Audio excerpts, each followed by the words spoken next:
Good morning and welcome. Thank you for joining us today for this NZLS CLE and Court of Appeal webinar, Building Electronic Casebooks. My name's Philippa Blair and I'm today's moderator. We have three main presenters today: Justice Miller from the Court of Appeal in Wellington, Bronwyn McKinlay from Belgully in Auckland, Marianne McKenny, the Assistant Court Manager from the Court of Appeal in Wellington, and then assisting with the questions we have Kate Mangan and Chris Abraham, also from the Court of Appeal in Wellington. The run time for the webinar is 90 minutes, and that includes some question time at the end. There isn't a break during the webinar, but if you do need to pop out during the broadcast, you'll be able to catch up on the missed parts via the archive copy. And at the end of the webinar, I'll tell you how to access it. And you've already received an email from us today with a copy of the booklet that's in PDF format, and just note that this booklet is in PDF format only, and the PowerPoints that'll be used today. And we've muted your microphones so that background noises don't interfere with the broadcast. And we do encourage you to participate in the webinar by sending in questions, and I'll now explain how to do this. And you should now see the webinar toolbar slide. And if your control panel is a small box on the right-hand side of your screen with three icons going down, click on the orange arrow to expand your control panel to full size. Now that your control panel is expanded, you can use the orange button to show or hide that control panel as you wish. And if you would like to permanently show the expanded control panel, you will see three menu options on the top right of your screen. Click on the View menu, and on the drop-down menu, make sure that the Auto Hide Control Panel option is unticked. And to ask questions during the webinar, you will need to enter your question into the area near the bottom of the control panel called Enter a Question for Staff. And the presenters will answer as many questions as time allows. And thank you to those of you who have already sent in questions. And thank you once again, everyone, for joining us today. And I will now pass you over to Justice Miller. Good morning, everybody. I'll start by saying a little more about my fellow presenters. Bronwyn is a senior associate at Belgully. She has more than 20 years experience in the law and a deep knowledge of legal technology.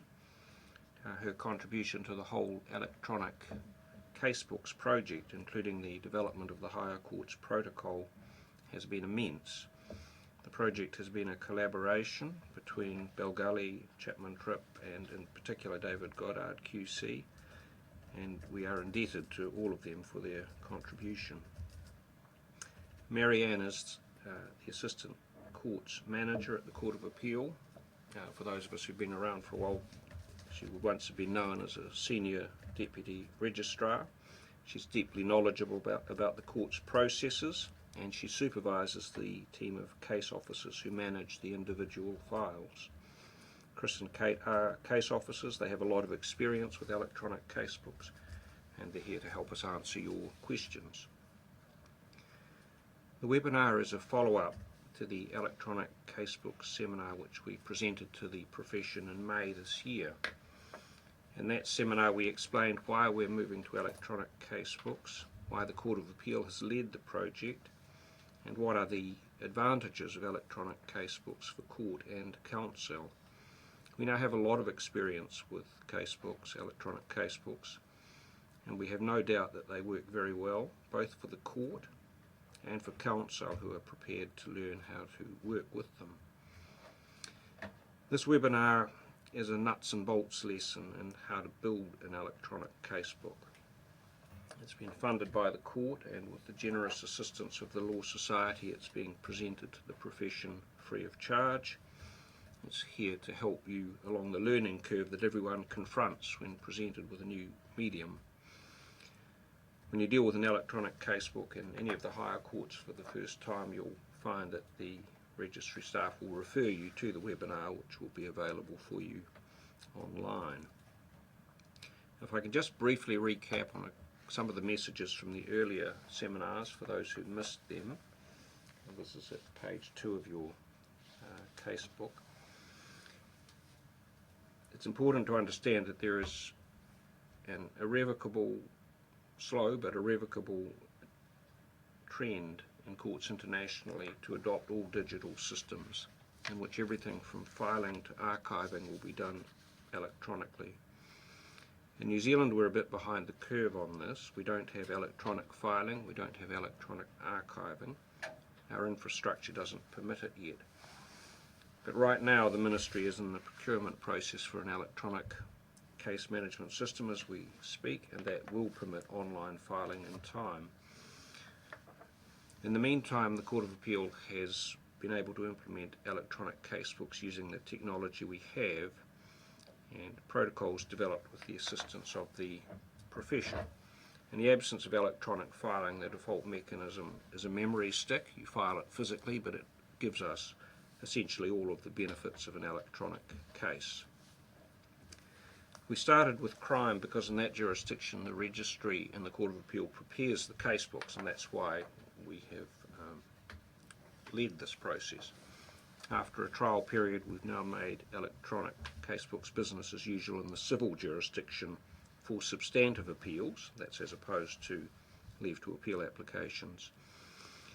And there's a page threshold. If your casebook's expected to exceed 500 pages, your default mechanism will be electronic unless there's some reason to stick with paper. Civil casebooks are prepared by you, the profession, and we are moving in crime to allow counsel to file electronic submissions that are hyperlinked to the case on appeal prepared by the registry and the authorities provided by counsel. The webinar will address both. There's a cost to all of this for you, the profession. It's mainly an investment in learning because the software is readily available and many of you will already have it. Legal services have told us that they're willing to treat the expenses of OCRing and hyperlinking as a disbursement, or to pay a fee for the work where counsel do it themselves. We've asked representatives of the criminal bar who are most concerned with this issue how best to progress this, but we can say that legal services are receptive to compensating counsel in one of those ways for the costs of this work. Electronic casebooks will be adopted in all of the higher courts to greater or lesser degree. The High Court has adopted the protocol for some civil and criminal proceedings. The Supreme Court is doing it. Each court will use the same protocol, which is found on the Courts of New Zealand website, and will have its own practice note. The practice notes in each court essentially enable the protocol, linking it to the individual court's rules. And the protocol itself is a living document. It'll be amended probably quite frequently with experience and as technology changes. The version in your papers is current at present, but when you do get an actual case in the future, you should take care to check the website to see that you're using the correct version. You'll notice that I've been using the term casebook, which doesn't appear in the rules. It's a convenient term, the meaning of which varies slightly according to the court you're in, and you need to look at the protocol to see that. In an appellate court such as ours, it essentially means the case on appeal, provided for in the rules, together with the submissions and authorities. All of those things must be prepared and filed in accordance with the protocol. The protocol is all about systematic preparation of casebooks so that the court and counsel can use the information in them. It regulates the naming and indexing of documents in a prescribed file structure, and it requires that submissions and indices be hyperlinked so that the casebook can be navigated easily. It has to be done properly if we're to get the benefit from it, and it does require that everyone involved cooperate. We know that this regime is intimidating on first acquaintance. We hope that it will be a little less so once Bronwyn and Marianne have walked you through the processes. We do believe that with a bit of investment of time and some standard computer equipment, most practitioners should be able to manage electronic casebooks.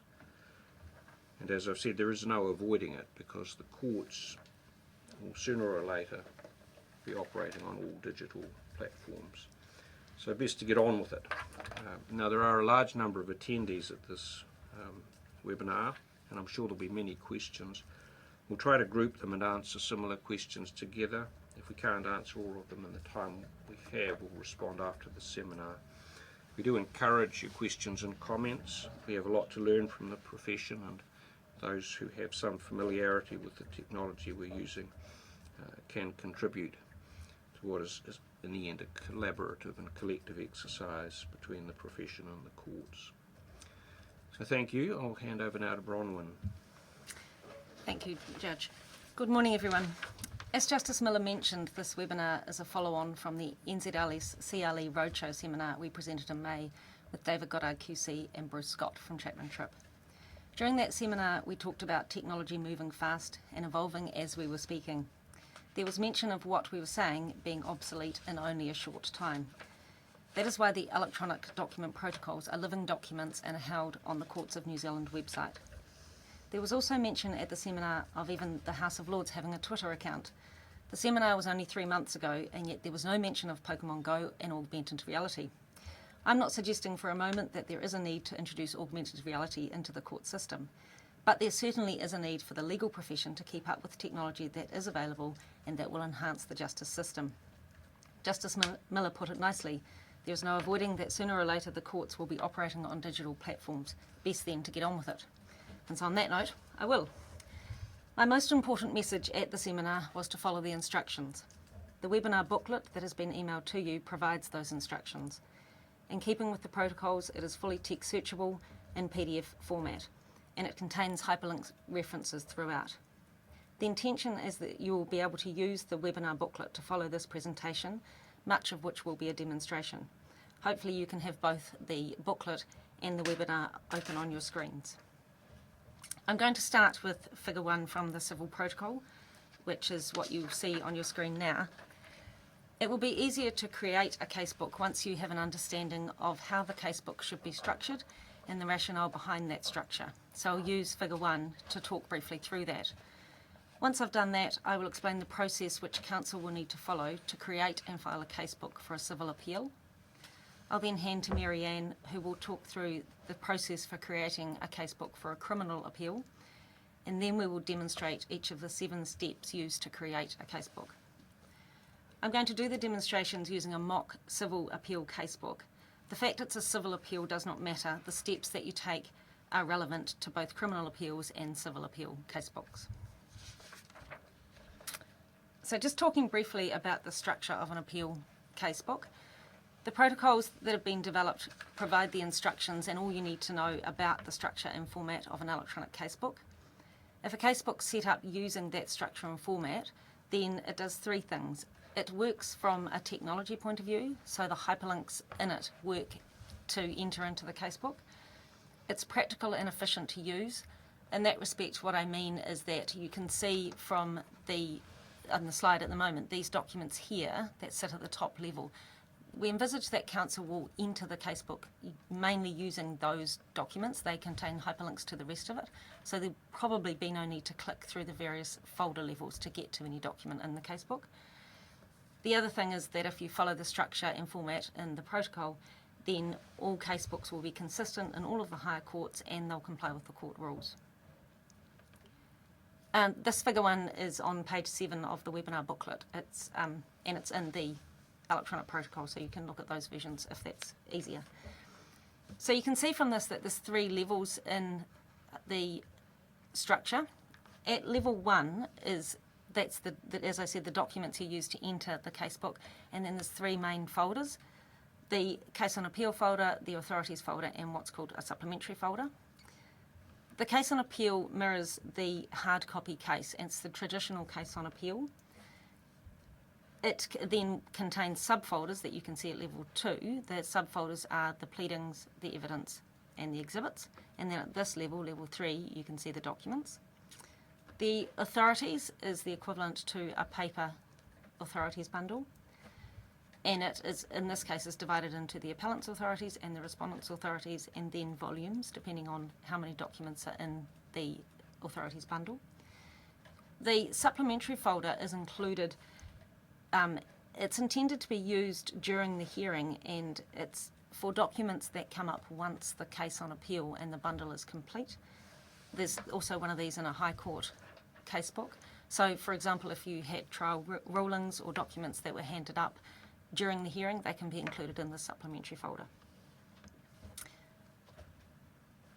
If I just move now to show, or to let you see what this looks like actually as a structure. So you can see down the side here, this here is the top level, so the case, which I'm calling Smith and Jones, in this case S&J1, just because this is the demonstration. This is the casebook, and then this folder, and this folder. So this is the authorities, the case on appeal, and the supplementary. They form level 1.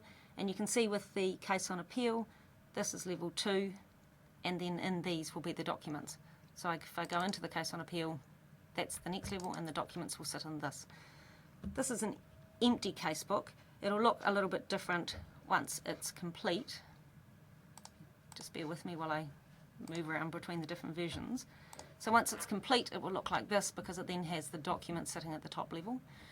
There's various ways to view, I'm just viewing this in File Explorer, and you can view it differently using this button up here. I've tried to do this to maximise the screen for you viewing it over this webinar, so if this view looks slightly different to your default, don't be concerned. Now, there's the indices and submissions, as I said, we put them at this level, and that's because hyperlinks and everything will work to move into the casebook when they're at this level. And this is exactly how judges use hyperlinks when they're using an electronic casebook in court. Just a brief mention of what a hyperlink is in case someone isn't aware. If I go into the table of contents for this example casebook and the statement of claim, for example, the hyperlink is each of these documents in this index is hyperlinked. And so if I click on statement of claim in the index, then it immediately brings up a copy of the statement of claim from the case on appeal bundle. It's that quick every time, and you can see immediately that it's a huge advantage if you're in court and counsel has referred the court to a particular document in the case on appeal. It's very easy for everybody with an electronic bundle to have the document on screen in literally a second. So now I want to move on to talking about the process for creating a civil electronic casebook. This process is set out on page 8 of the seminar booklet. You will see that table. It includes a description of each step, talks about which party is responsible for taking that step, and then column 5 includes a reference. The reference is to the page in the webinar booklet where you'll find the instructions for each step, which I'll go through a bit later. So the process that occurs between counsel when you're building the electronic casebook is a process where you'll need to cooperate. The idea is that each step will build on itself, and eventually you'll have a casebook that's complete and everybody's will be identical and will work. I'll work through the process for an appeal. In fact, the process is similar for a High Court trial. The process for a High Court trial is set out on page 13 of the webinar booklet. So the first step is that in fact, if I just go back to here, when we have the empty casebook, essentially, the first step is that the appellant creates this folder structure and the complete case on appeal. The suggestion is that the appellant creates all of the folders at this stage, even though they're not going to be filled until later on. If they're all created now, then everybody has the same thing. So they create something that looks just like this, and you can see, as I showed you, within the case on appeal, you create the 3 folders. Of course, in a completed case on appeal, you might have more than 3 volumes. In fact, you likely will have more than 3 volumes. The other volumes will depend on how many documents you're going to have in the case on appeal. The next step after this is to place the documents into these folders. Just comment there. This is intended to correspond more or less exactly to what a paper casebook looks like, and there may be people in court using one of those, so that when we turn to volume 3 or 4 it should correspond to the paper volume, and for that reason the paper size limits and the rules also apply here. Right? So once the volumes or the folders are created, the next step is for the appellant to place the documents into the case on appeal. So if you look at this version, it's got documents in it. The documents need to be paginated, named correctly in searchable PDF format, and we'll talk about how to do that later. So they are placed into the case on appeal folder. So you can see here I've got 6 documents in the pleadings folder. Once that's done, then the appellant has to create the index for the case on appeal, which you can see here. The index gets hyperlinked. So the index is consistent with the paper index. It's the same. The difference is that it's hyperlinked. Once that's all done, then the appellant's next task is to file and serve this. So this is like the traditional paper case on appeal that you file and serve. This gets filed and served in exactly this format. After that, the next step is for the appellant to prepare submissions. So the job is for counsel, for the appellant to prepare the submissions in the same way they've always done. Once that's done, convert them to PDF, place them into the case on appeal. So it will start to look like this. So you can see the appellant submissions here. The appellant will also need to add their own authorities. So you can see that and I may have done that too quickly, but this is appellant's authorities. And then you can see there's 2 volumes, and in here there's 3 authorities. So place those documents, again in PDF, fully text searchable format, into the authorities bundle. Once that's done, then what the appellant's counsel needs to do is hyperlink the index to the authorities, which is this document, and also the appellant's submissions. Hyperlink that to the case on appeal. So if I demonstrate that for a moment, the submissions reference to, for example, the Forest and Rural Fires Act is hyperlinked. So when I click on that now in the submissions, it opens that particular statute. Once that's done, then what the appellant needs to do is file and serve their submissions and authorities. I'll talk a little shortly about how you file and serve your part of a casebook. You only need to file and serve the new parts, and I'll show you how to do that with the next step. So once that's all done, what will happen is you'll file and serve the submissions and the authorities. The court staff will take the new documents and place them into their version of the casebook in the right place, and the hyperlinks will still work, and then counsel for the respondent will do the same thing. So what counsel for the respondent will end up with at that point is something that looks exactly like this. The next step is then for the respondent to prepare their submissions and place those into the casebook. They'll do the same thing as what the appellant did, so prepare submissions, place the authorities in the right place in the casebook, create an index for the authorities, hyperlink the submissions and the index into the right documents. The respondent then needs to file and serve those, and this is where I'll show you in this version. What this shows, you'll see that the table of contents for the case on appeal is missing from this version. That's because what I'm showing you here is everything that the respondent needs to file and serve. So you can see that it's got the respondent's submissions and the respondent's authorities. If we go into authorities, it has the respondent's authorities here. If I've set this up correctly, if I go into the appellant's authorities, it has nothing. So you only need to file and serve. The copy you file and serve only needs to have the new parts in it. You could file and serve the whole thing again, but it's much easier for the court staff and for counsel, opposing counsel, to understand what the new parts are. When they receive this, once you've filed and served it, if you copy the new documents from this into your own version, as long as you put them in exactly the same place, everything still works and the hyperlinks still work. Everybody ends up with exactly the same version. So once everybody's done that, then the casebook will end up looking like this, which is the complete version. So this has a table of contents for the authorities for both the appellant and respondent, a table of contents for the case on appeal and each party's submissions, all of those hyperlinked into the case on appeal and the authorities. And the court will have exactly the same version. This is the version that the judges end up with which the judges use to during the hearing, and then they annotate it in court and then use it for writing the judgment. So that's the basic outline of the process. What I'll do now is hand over to Marianne, who's going to explain the process for compiling a criminal casebook, which is slightly different. Good morning. This brief introduction is a summary of pages 34 and 35. The fundamental difference in the process for compiling an electronic casebook for a criminal appeal as opposed to a civil appeal is that the registry creates the case on appeal and then distributes this to counsel.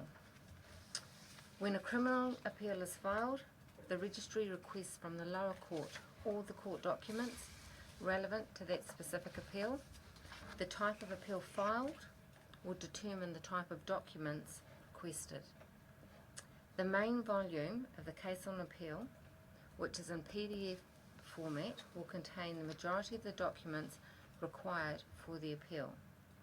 It will have an index and bookmarks, and the pages will be numbered.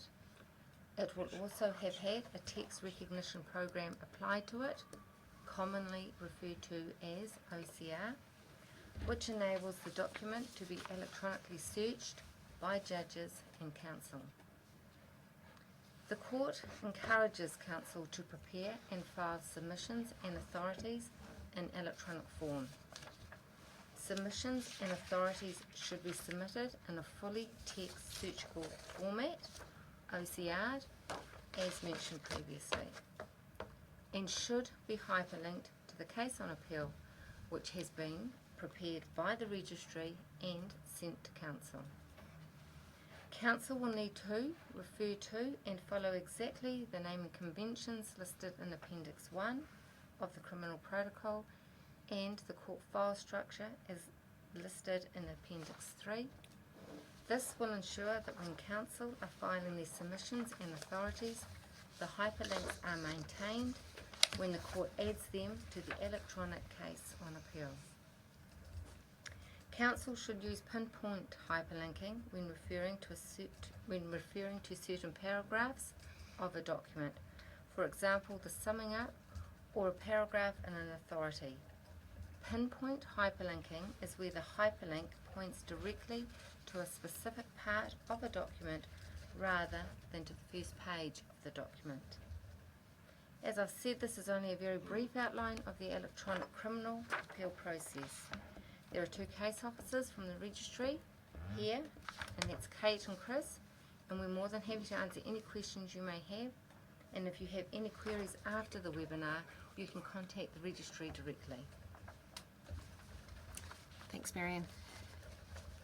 We might just deal with a couple of questions that have already come in. There's someone's asked a question about whether we'll share the URL where the protocol is accessible. That's actually in the booklet.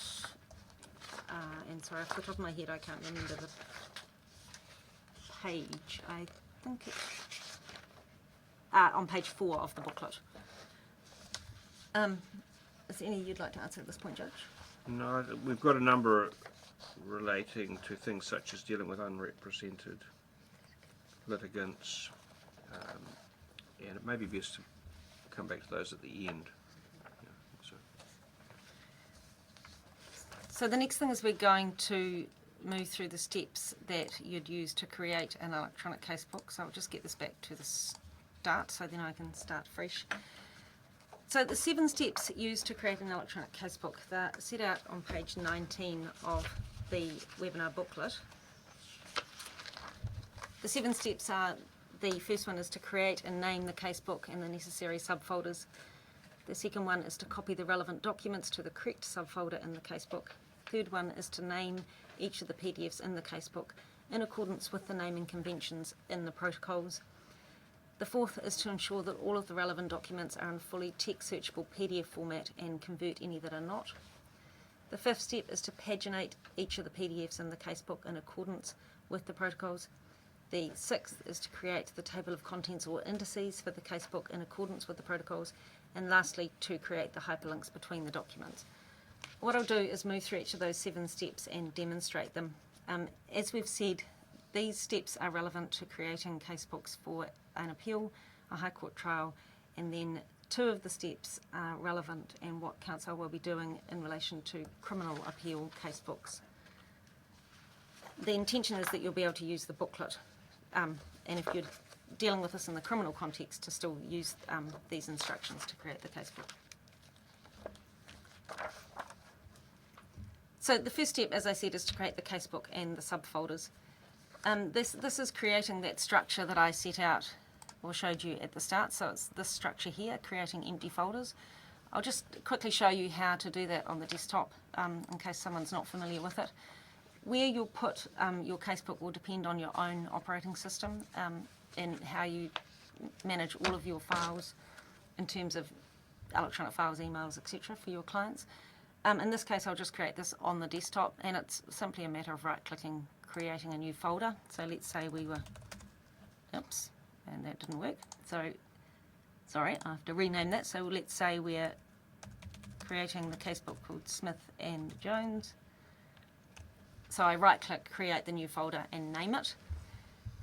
Then if I'm going to put a subfolder within that, I go into that folder, and then at that point I create another folder, right-click, new and folder, and the first one will be called Case on Appeal. And obviously then do the same process to create the authorities. If I want to then create the volumes within the Case on Appeal, I go into the Case on Appeal and use the same process, create a folder and label it as Case on Appeal Volume 1. And so you can see down the side here that what I've just created is this new case called Smith and Jones. It has an authorities bundle and it has the Case on Appeal. And the Case on Appeal at the moment just has Volume 1. When you're creating these folders, you need to make sure you follow the naming conventions and the abbreviations suggested in the protocols. There's two reasons for that. The first reason is that then it means that all casebooks have consistent names in terms of the folders, all of the casebooks in the courts. That's much more useful because it means everybody knows where they find any particular document. It also means that there's a potential to be able to use parts of casebooks that have been set up for High Court trials and then move those to the Court of Appeal. The other reason it's really important is because Windows operating system has a limitation on the name of a file, the length of the name of a file, of any particular file. If I go into this one, if I click up here, you can see the name of any document in Windows operating system, the file name, takes on the whole path of the folder structure. So if you've got a folder that's on the third level, the name of the document actually includes all of those folders. Windows operating system has a limitation in that you can only have about 250 characters for a document name. The court system itself needs a number of characters. And so the protocol says that any particular document name must only be 150 characters long. If you use the names suggested in the protocol, they're in appendices 1 and 2, use the abbreviations and the names suggested, then that ensures that the document names all remain less than the 150 character limit. I've seen one casebook set up with a document that had more than 150 characters. The behaviour becomes quite unpredictable, and in fact the document just disappeared. The only place you get into real difficulty with this is with the authorities, and actually that one's empty. If I go to this one, none of these ones are fairly short ones, but you'll understand that of course some cases do have very long case names. If the case name is particularly long, you see this one here has an abbreviation, it's better to use an abbreviation for at least one of the case names to keep it under the limit. If you follow what's suggested in the protocol, then it's unlikely that any other parts of the casebook will end up having case names that are too long. So that's a relatively easy step to create the folders. As I said, we suggest that the appellant creates all of the folders right at the start so everybody has the same structure that they're working with. I'll just close down that one, otherwise I'll end up with too many folders. Now, the second step I'm going to show you is copying the relevant documents to the correct subfolder. So what I'm going to start with is this empty case that I had created. And I've got some sample documents here that I'm going to use. And this is an easy process that you've possibly used before moving documents around. But I've got these documents here for this dummy case. So what I need to do is select those documents and then simply copy them and place them into the right place. So in this case, they're going into the case on appeal and going into the pleadings. I right-click, paste, and they appear in the volume 1 of the case on appeal. As Justice Miller said, the volumes in an electronic case on appeal need to be equivalent to the physical volumes in the hard copy. That's so that if we do have a case where some of the people in court are working with paper and some are working with electronic, all of the volumes are consistent, and when the court is referred to a particular page, it's possible for everybody to find it.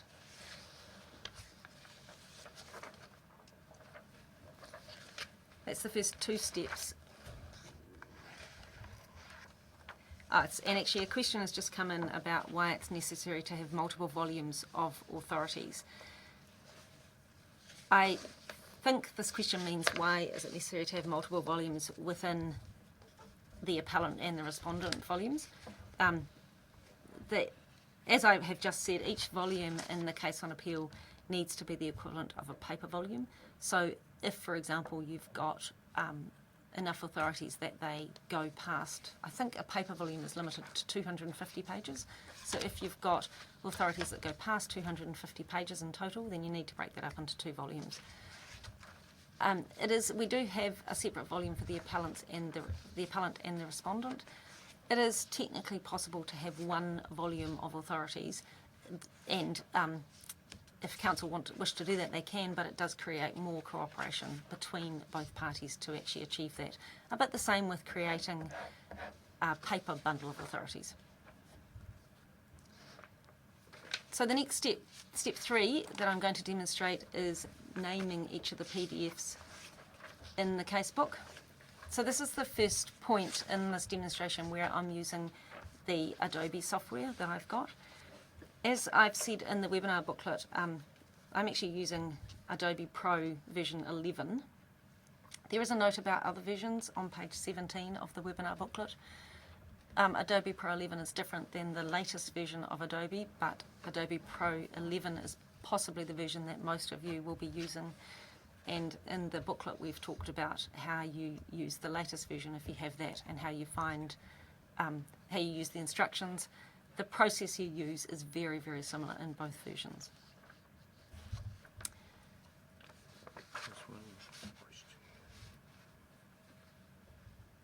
Oh, we've just had a question about, can I show that merger process? Is that the copying new files in?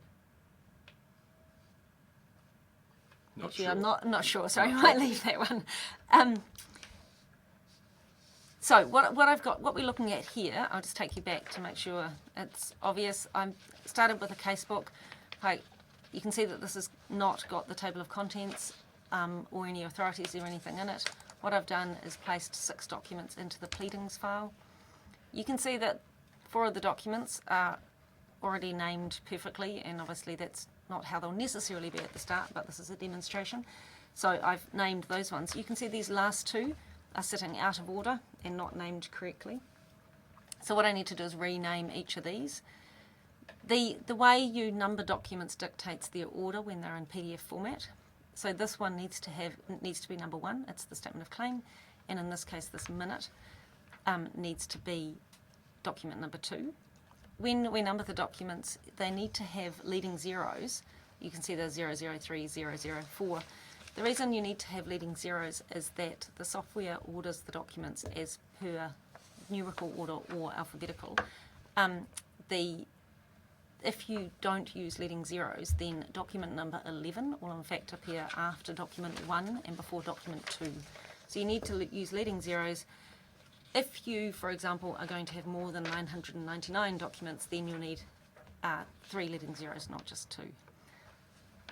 So what I'm going to do is show you how to rename these last 2 documents. Rename, you right-click, and then go down to rename. I can actually leave statement of claim there. So I arrow back to there and include the 001 space, and then I hit enter. And you can see immediately that the statement of claim jumps to the start of the order. This document I want to rename as, put a 002 in front of the name. So again, I right click, rename, make sure the cursor is right at the beginning, put in the 002 space, hit enter. You can see now that the documents appear in the correct order. There will be a number of you who will perhaps be getting documents, perhaps not pleading documents, but certainly exhibits from discovery software. We, a lot of discovery now is done as electronic discovery, and a lot of the discovery software is capable of renaming documents before they're exported. So what we envisage is a lot of the documents will be in discovery software or have been discovered electronically. It'll be exported from that, but you can rename it, and in fact you can select it, order it, and then rename it before it comes out of that software, and that makes this process much faster because the documents are already named as you need them to be named. So when you copy and paste them into these folders, they'll end up exactly how you need them. And again, just a note to ensure that you name the documents so that they're consistent with Appendix 1 and 2 in the protocol.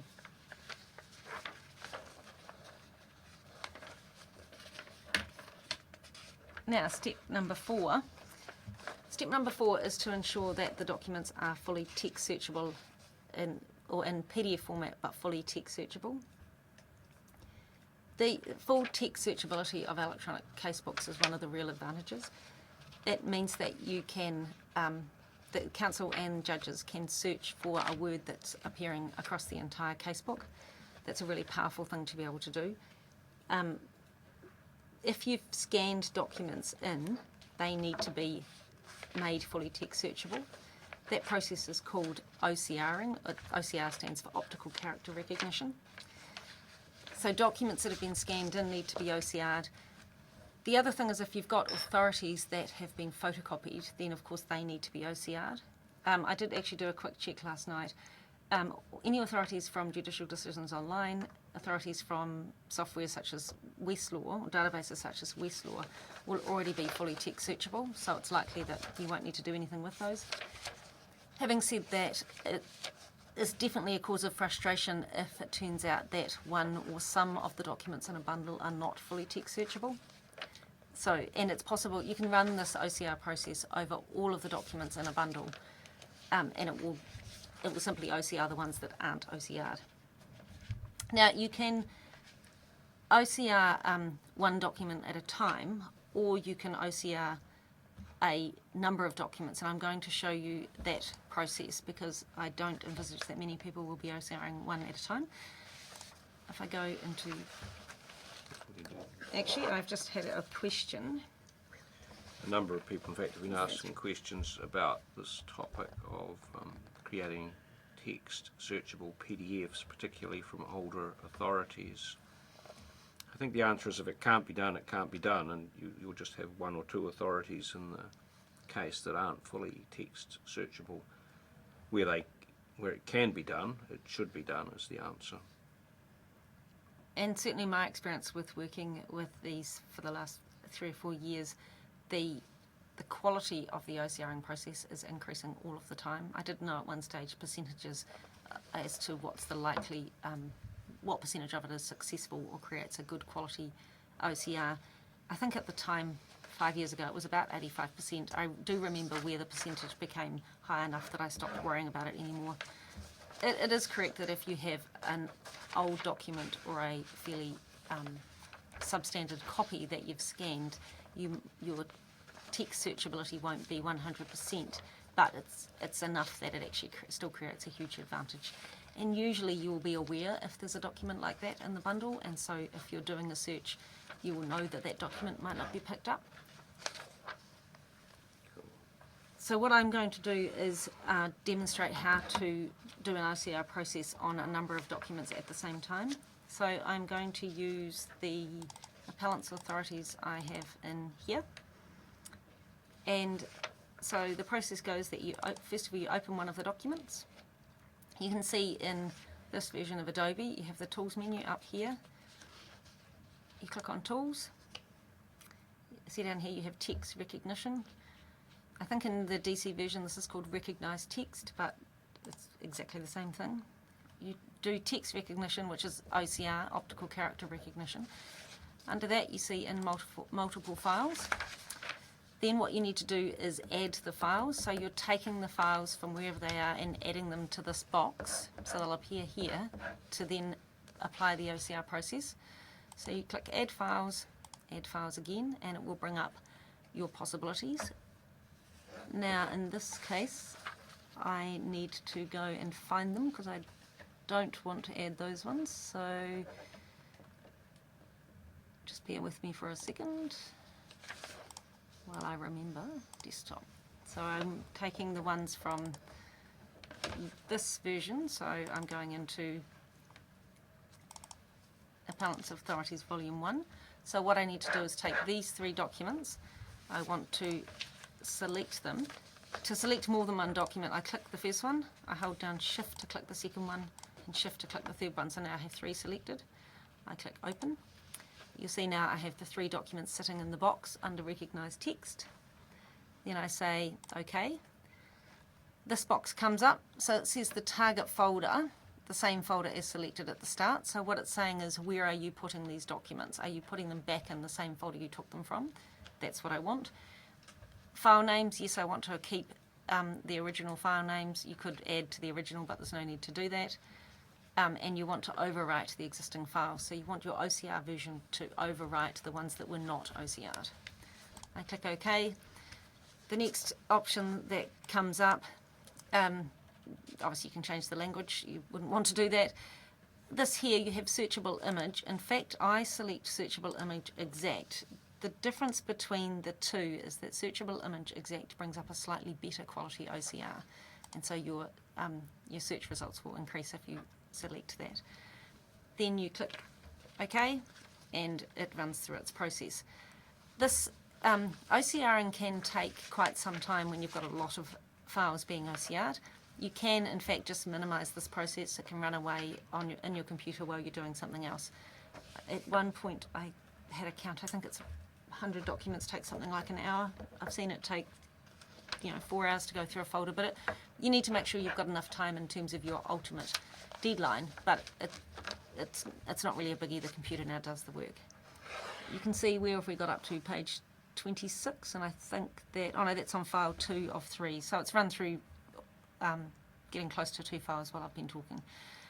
I'm not going to complete that process because I'm sure you don't want to watch a computer running, so I'll stop it there and close that document, but those 3 documents that I chose will now be in text searchable format.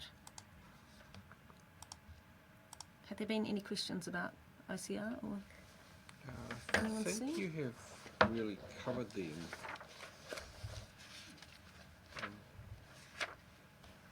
One was when OCRing scan text, will council be expected to correct all the OCR errors that always occur?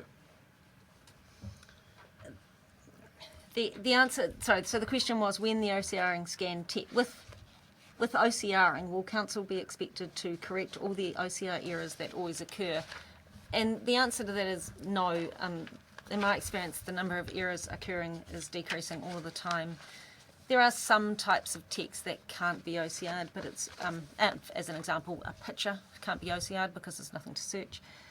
The best thing is just let the software run its process, and when you get to the end, you just move forward on the basis that everything that can be searchable is now searchable. As we go forward, more and more of it will be anyway. It requires judgment, really. If you've got a contract case, the court has to be looking at an accurate copy of the contract. And so someone, yes, does need to check that it is correct. But in the case of an older authority, for instance, where there's a bit of a jumble or something that's just not material to the case, it would be a counsel of perfection to insist that every conceivable error be fixed. So if it matters, fix it is the answer. And just the word about this software, I'm demonstrating this using Adobe, as I've said. There is other OCR software out there. I'm aware there's one called Abby. I don't know the names of others, but there's heaps. In fact, I've got one on my phone that will OCR documents. So they're fairly common. There's plenty of them out there. They probably all have slightly different accuracy rates. And certainly we're not saying that Adobe is the best one by any means. It happens to be the one that the courts use. A number of people are asking what you do if you're operating on a Mac platform. I do myself. Adobe creates versions which work perfectly well on Macs. So I think that's the short answer. There's no difference.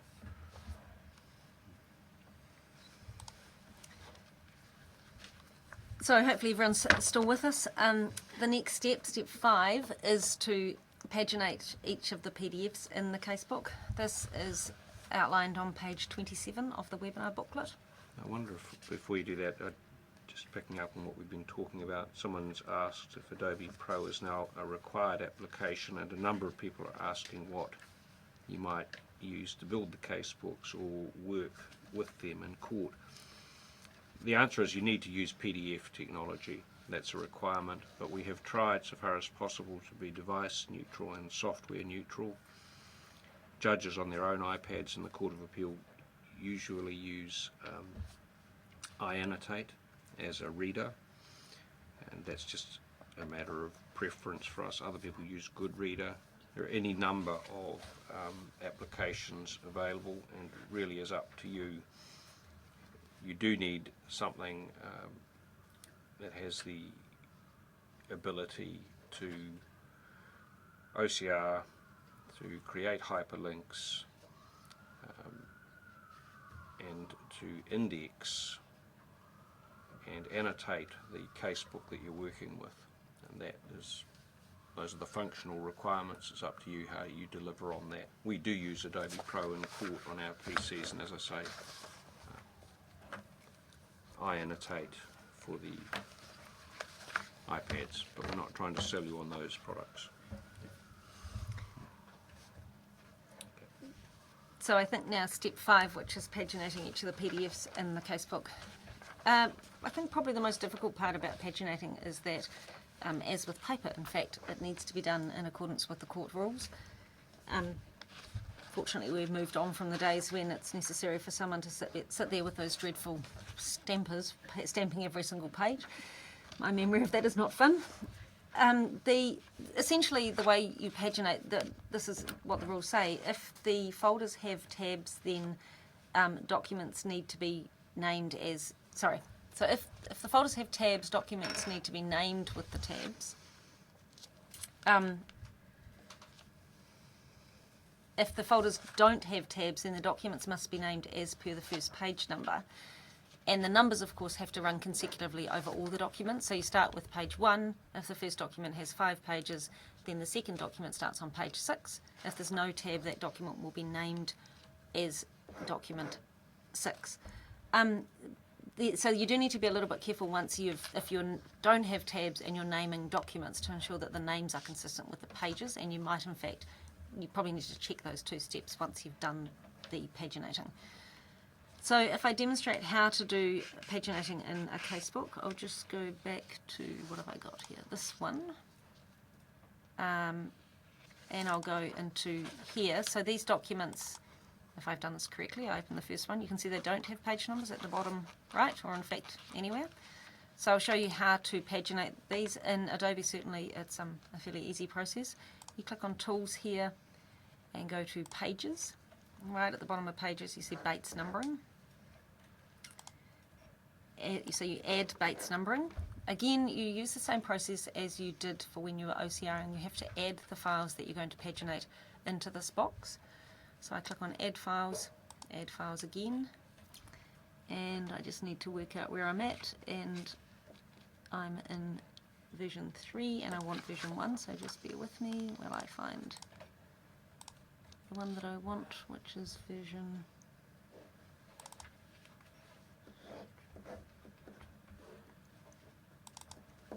version 1, this one. So these are the documents that I added before. So these were the documents I took when I added them to the case bundle. So I want to select these 6 documents. Again, I select the first one, hold down the shift key, click the balance, or in fact I could click the first one and hold down the control key and click the, that's not right. So I click the first one, hold down control and shift and click the last one, and that will select them all, so it makes it easier. Click open and you can see those 6 documents are now added to the Bates numbering dialog box. Next I click OK, and then this window comes up. It's got a lot going on, but you can change the font size and the font if you wish, and you can change margins, but putting all that aside, I'm going to excuse me, add Bates numbering to the right footer. So I click on this box here. I then click Insert Bates numbering. Another text box comes up. The first one, number of digits, is about the leading zeros, so I'm going to put 3 there because I know that I haven't got more than 999 pages. If you had more than 999 pages to number, then you'd need to put 4 leading zeros. I'm going to start at document number 1, and in this case I'm going to put no prefix or suffix in. If you were doing a common bundle for a High Court trial, in prefix here you could put CB, and then it will number them as CB 001, etc. I'll take those out because I'm not going to do that. Click OK, and so you can see it's put in Bates numbering. Ignore that text at the end, but that's doing what you've asked it to do. Then click OK at the bottom, and it runs through its process. It says OK, it's done that.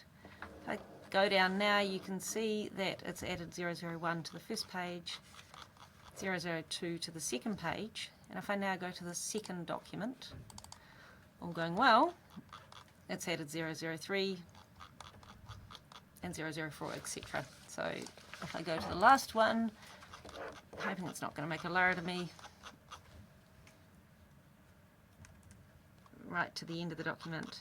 So you can see there was, oh, and that document had a number on it already, so that's a bit of a glitch, but there's 14 pages in total.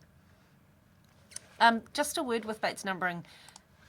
You do need to be a little bit careful, because what I've found is that although it's very easy to add Bates numbering, if you make a mistake and number it slightly incorrectly, or if at some point you need to add a document, as far as I've been able to work out so far, to remove Bates numbering you have to do it by individual document. If anyone knows that there's another way, certainly let me know.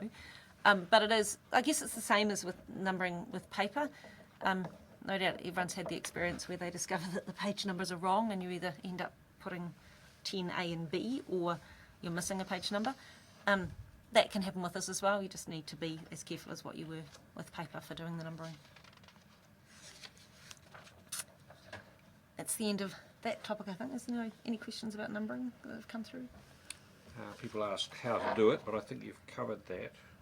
If they've asked questions and think they haven't been answered, it might not hurt to do a follow-up.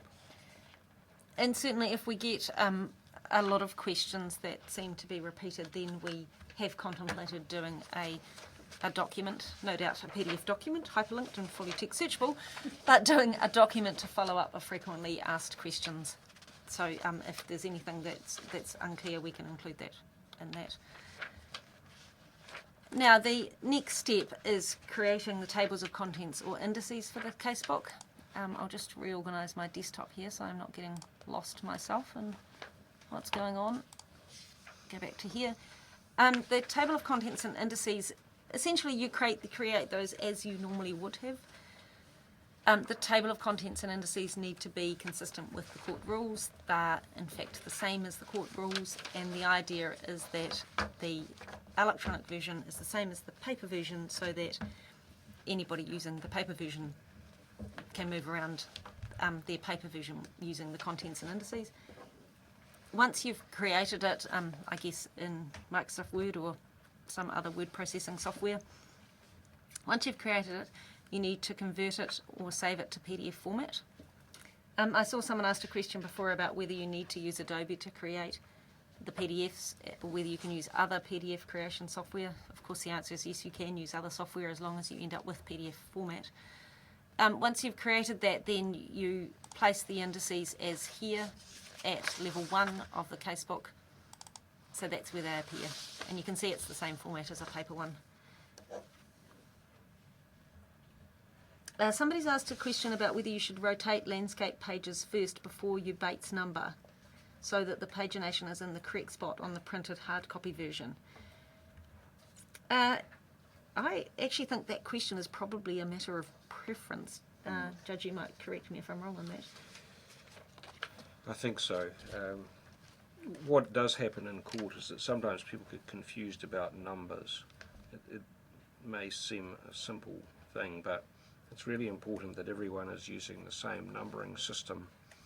And you'll quite often get documents that have got their internal page numbers or the page numbers that they had in the High Court, and then finally the numbers that they have in the Court of Appeal. And it is reasonably important that the numbering be distinctive.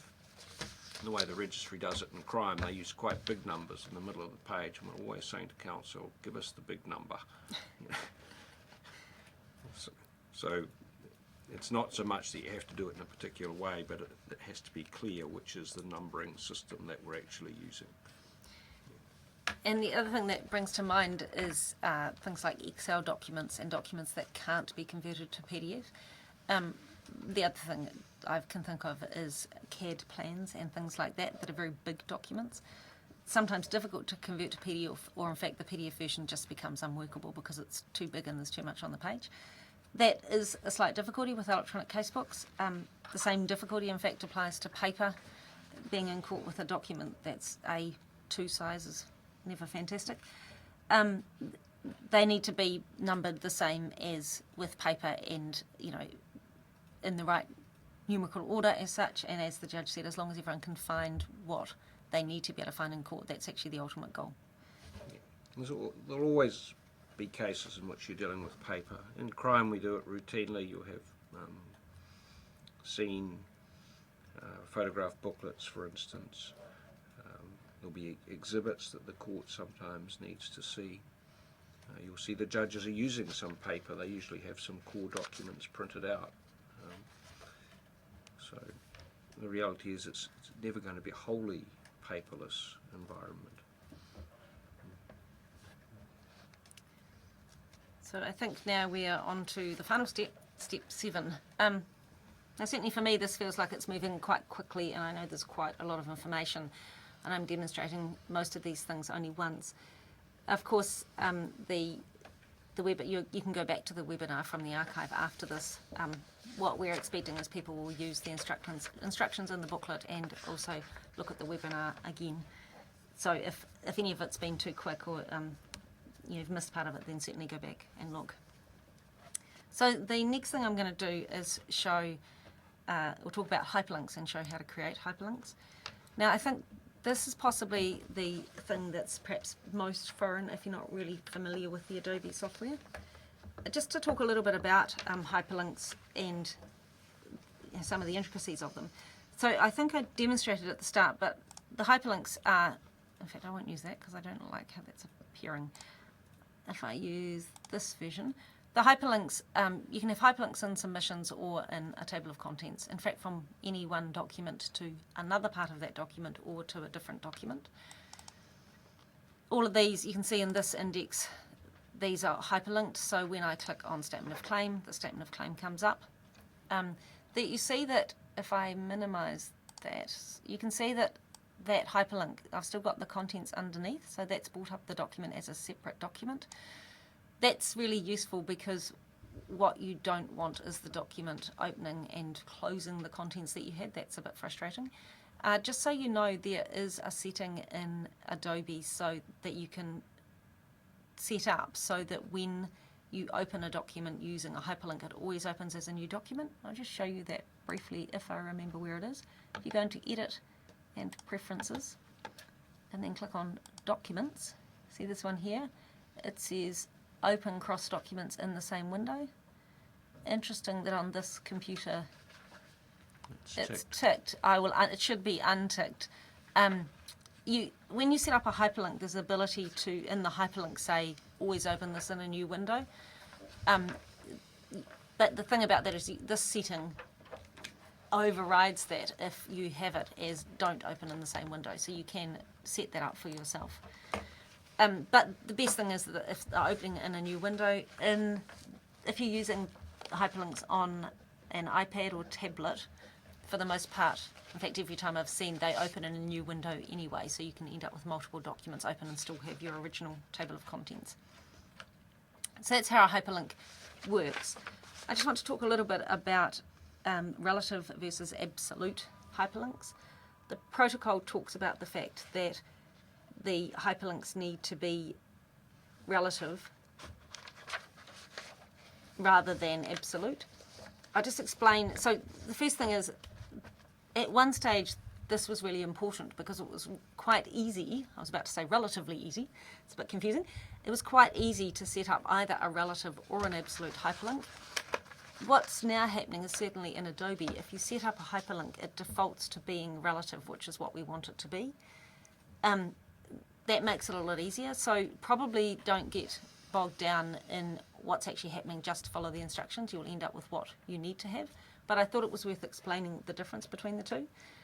Essentially, an absolute hyperlink is fixed. So it starts by finding your computer and then moving through to the document you're trying to get to. So if you copy documents, if you copy a document with hyperlinks to someone else's computer and you click on the link, it starts by trying to find your computer, and so the link breaks. Whereas if you have a relative hyperlink, it actually means relative to itself. So rather than trying to find your computer at the start, what it's doing is following a path from one document to another. So when you copy the document with the hyperlink to a different computer, it's not trying to find your computer, it's just following the path. If I put it in more colloquial language that we'll perhaps all understand, if you say direct all correspondence to my secretary, that's relative. If you get a new secretary, your new secretary still gets your correspondence. Whereas if you say direct all correspondence to Jane, that's absolute. If you get a new secretary, Jane will still be getting your correspondence and your new secretary won't. As I said, I thought it's just worth explaining that, but when you set up hyperlinks, they default to relative in Adobe anyway, and so that makes the process much more simple. Now I want to demonstrate setting up 3 different hyperlinks so you can see the different ways that they do that, and I'm going to start with this version here.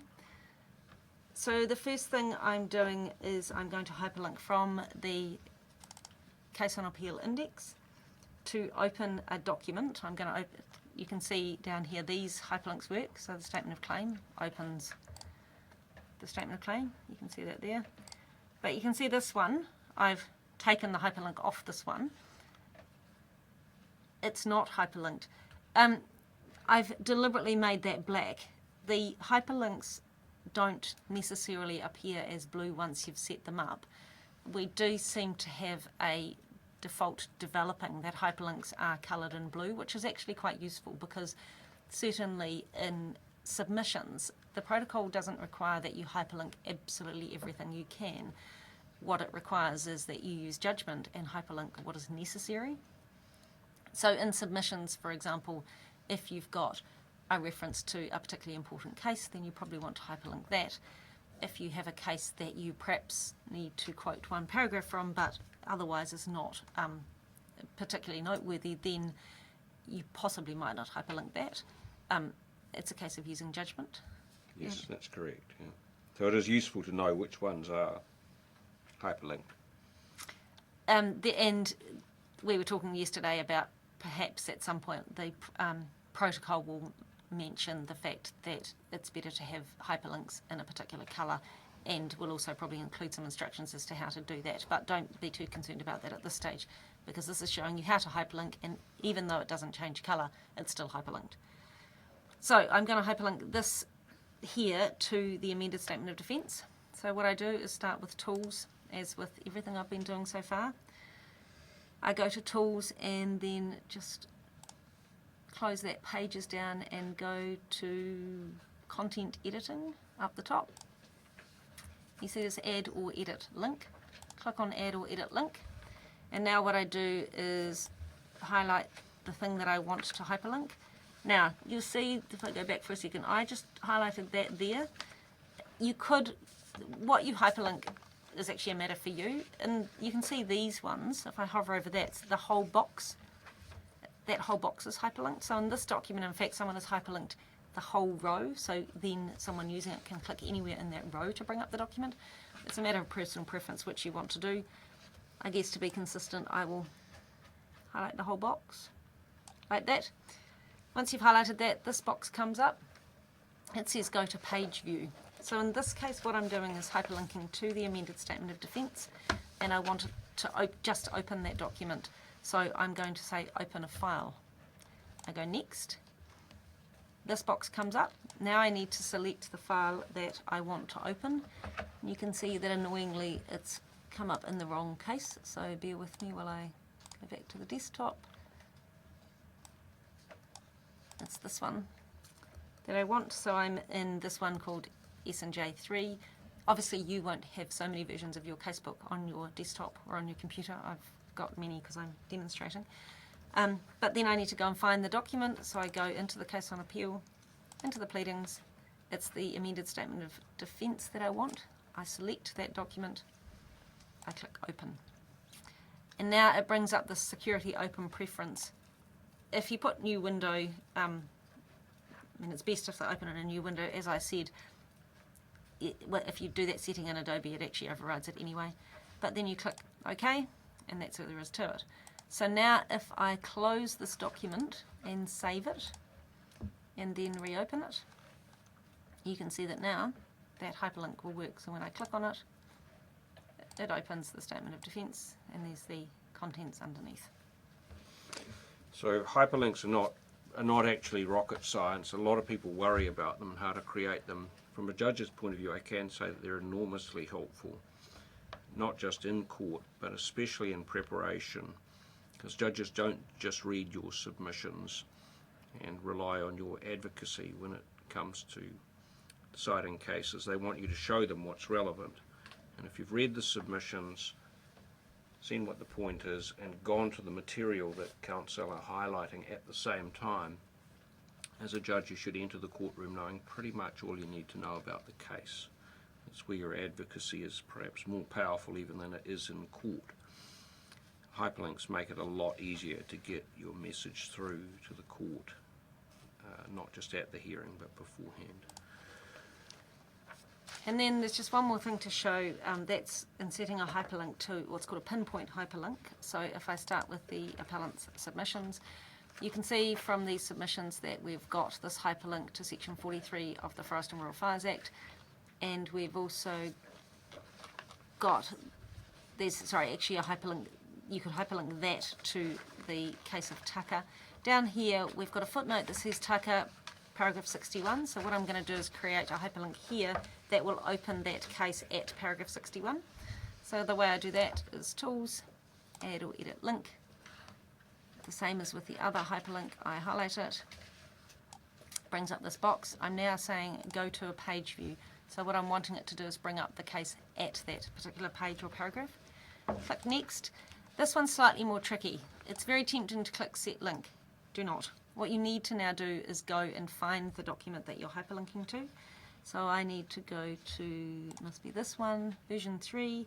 I want the appellant's authorities. I want to open the case.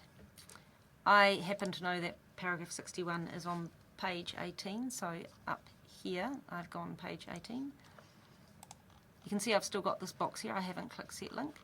Go to paragraph 61. It actually doesn't matter what you highlight here, just something in around about that vicinity, but I'll highlight 61 and then click Set Link. Now that hyperlink is done, if I close that document and say yes, that's still open. I'll now go back to the document I was working in, which was the submissions. You can see now this is a hyperlink. If I click on it, it opens the case at page 18. So this is hyperlinked to a particular pinpoint. So I think that's the end of step 7, and in fact everything that I was going to demonstrate. We've had a huge wad of questions. A huge wad of questions.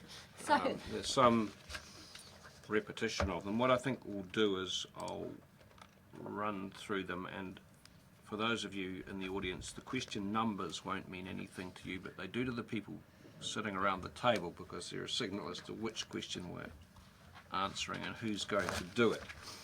Can I just say that some of them take the form of tips.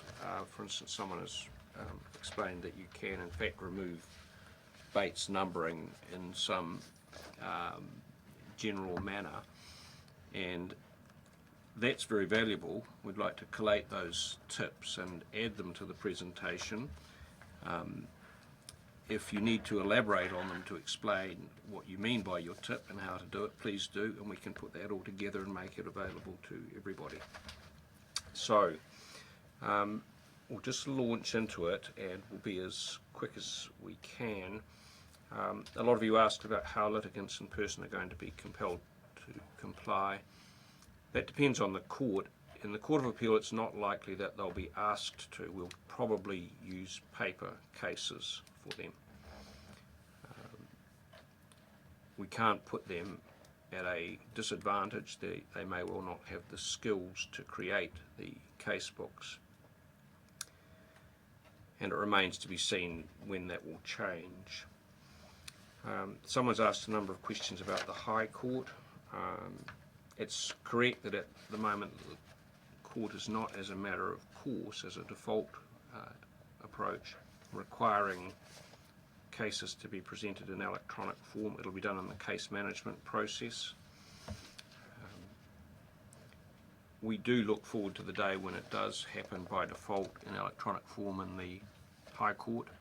As you know, discovery has to be electronic now, so you have the platform for an electronic case, and the logical thing at the end of the day would be that an electronic volume gets created in the trial court and then used all the way through the appellate courts with some mechanism which made it clear to the appellate courts which parts of that record were in fact relevant for the appeal. We look forward to that day, but just for practical reasons, it turns out the Court of Appeal has led this process. That doesn't mean it's not worthwhile to create an electronic case for the first time in the Court of Appeal. You should have a PDF record already from the Court of Appeal, from the High Court rather, should you not? If you've had an electronic case, yes. Yeah. Well, it should not be. Put it this way: if you've had to photocopy things and you've done it on a smart photocopier, you can create. Yes. Yeah. Yes. Exactly. Right. Did you want to add anything to that, Brian?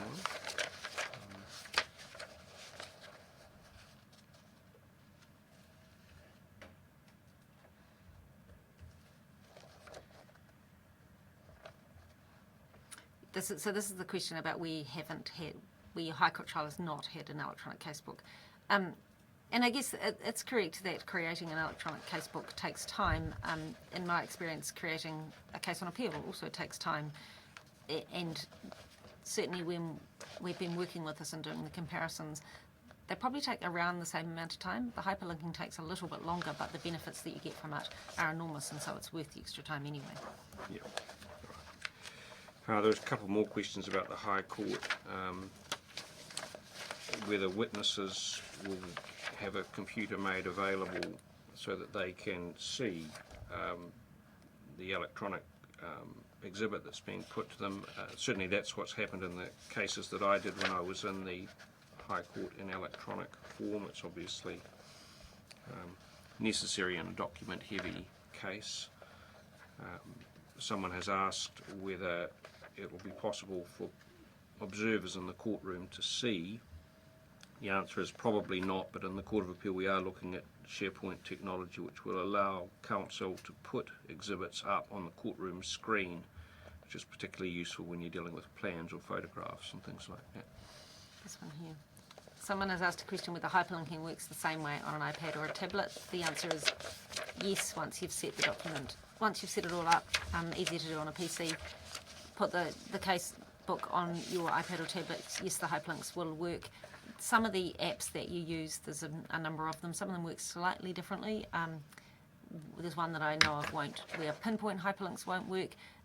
Which app you use is a matter of personal preference in terms of, it's like any other software. You choose which one works the best for your purposes. Okay. Now at question 18, someone's asked about digital obsolescence. and it's a convenient point to explain. You do have to file one paper copy of the case because we rely on paper archiving still. This requires a change to the legislation that governs archiving of court records, and quite what they'll do to address obsolescence, I don't know. Anything to add to that? No? Okay. No, because it has to go off-site to be archived, so you have to have. So when you we file have your to have- paper copy, the court does nothing at all with it except stick it in a box and send it off to archives in due course. In 25 years, so Okay. it has to be retained. Right. It must be. There you are.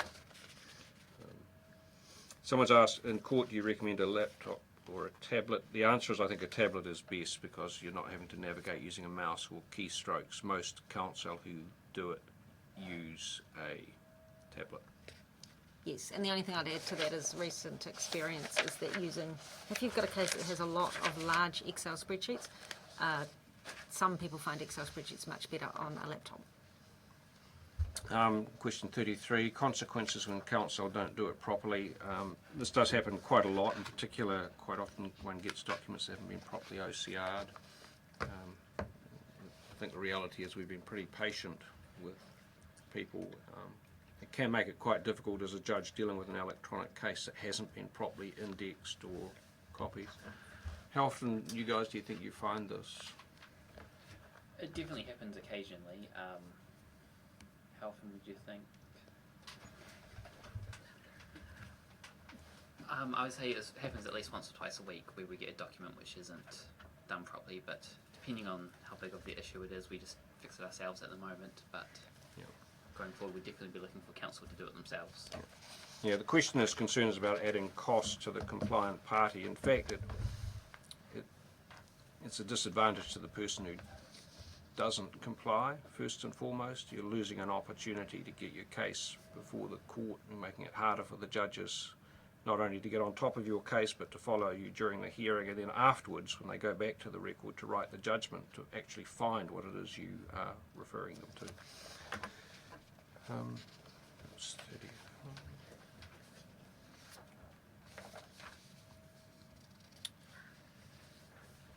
Someone asked, is the High Court going to supply computers in the court during hearing for counsel to use during the trial? And I think the answer to that is probably not, but you'd have to ask Justice Venning.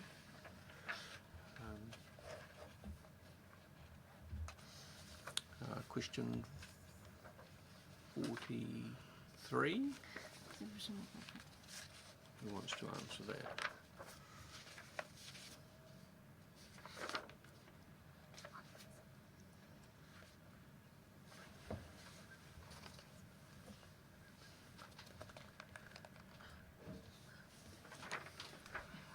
Right, so we have a question. Is there a provision for the court to email or send counsel for both parties the final lockdown casebook to ensure consistency, rather than relying on both to copy appropriate documents in themselves prior to finalised casebook?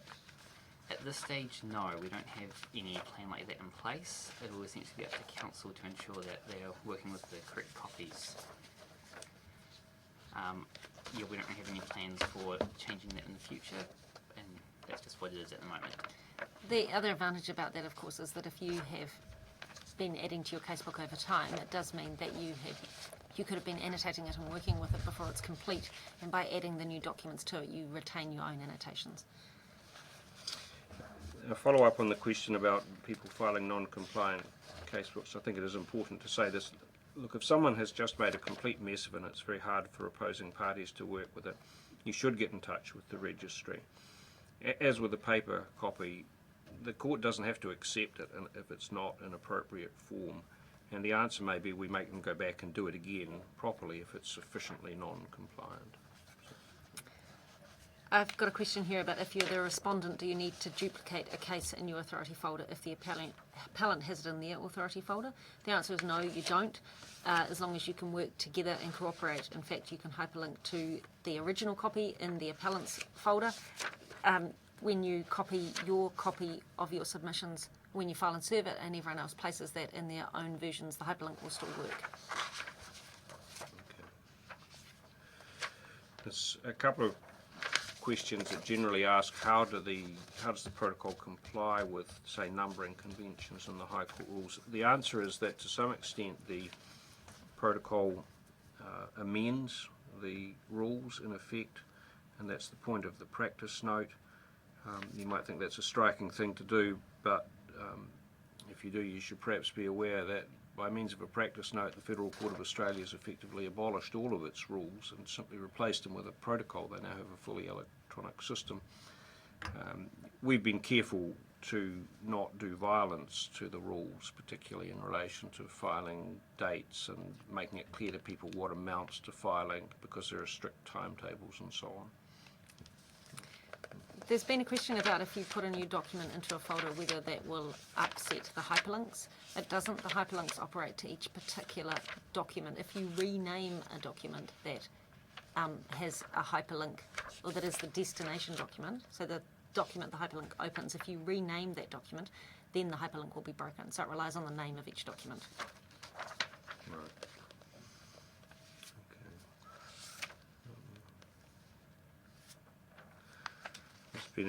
Someone has asked about cloud storage. It's up to lawyers to decide how they share information between themselves, but as a matter of policy, the Ministry of Justice does not use cloud storage.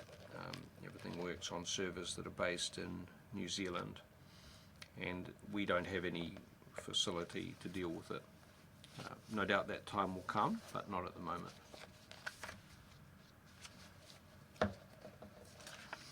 What we do have available for you for use in court is Wi-Fi.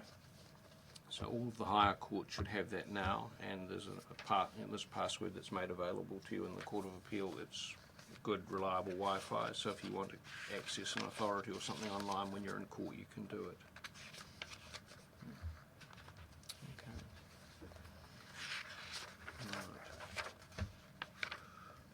Any others in this list?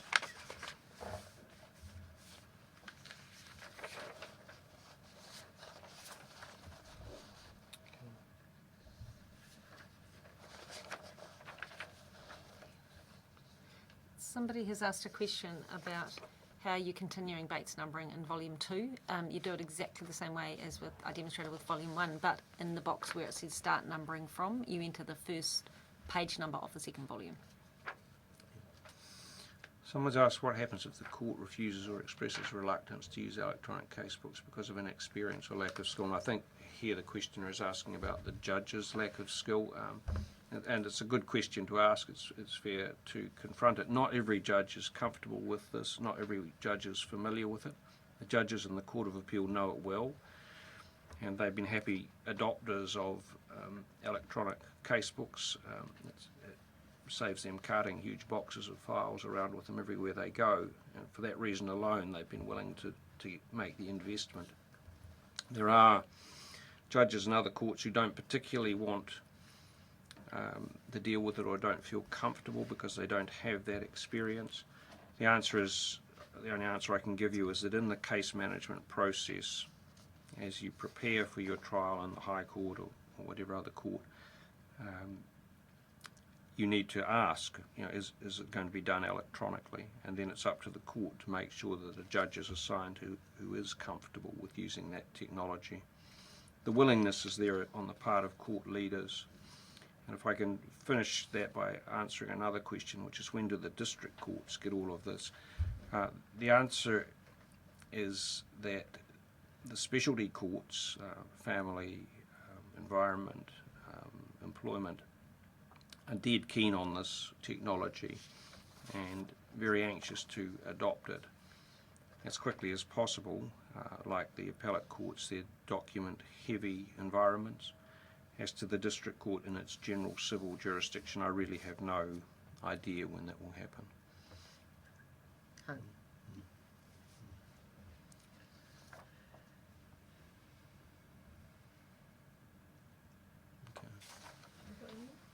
There are lots of questions, and we're just trying to flick through them to see which ones need to be answered now. There's two questions here about whether hyperlinks are relative or absolute. One person saying that when they create them, they seem to be absolute, not relative, and one person talking about the properties box. It certainly was the case that previously, if you looked at the properties of each hyperlink, you could tell whether they were relative or absolute. I suspect that the person who is saying they can't create relative ones is looking at that. In fact, what's now happened is that if you look at the properties, the hyperlink looks exactly the same, irrespective of whether it's relative or absolute. What I can say is that the default is that it's creating relative hyperlinks, and they will work in that way, even though in the properties they don't necessarily look like that.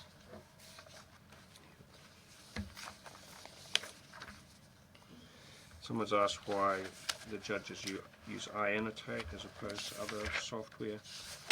The answer is it has a really good editing annotation suite. In fact, judges, because they're increasingly using these on desktops now, are usually using Adobe Pro, which has many virtues, but in fact is not quite as good when it comes to annotating. But counsel, who do this a lot, tend to like iAnnotate because of the way in which it's easy to keep a number of tabs open, and the ease with which you can navigate between them quickly in court, and the same annotating functions. It really is a question of individual preference. Right, we finished with the questions? There are. We'll confer afterwards and perhaps organise some answers to others, and as I said, put together tips, and we're very interested in any other tips or any elaborations on the tips. So we can see there are some pretty educated people out there who've been listening to this and have something to add to shared knowledge. We're very keen to hear from you. Okay, thank you. And thank you, Judge and Bronwyn, Marianne, and Chris and Kate. I'll just talk to you a little bit about whether you've watched this as a study group, and just to remind you that to complete the attendee sheet, now that sheet was emailed to you on Monday along with the PDF of the booklet, and the email address is there for you to email that to us, please. And also to let you know that this webinar is going to be available, the recording of it, and that will be available 24/7, and we will in fact email you the link later this afternoon. And also with that link, with that email, there'll be your electronic certificate of attendance and a link to an online evaluation, and we would really appreciate it if you could take the time to complete that evaluation for us. And I would like to thank our presenters again, and thank you all for attending. The webinar has now concluded.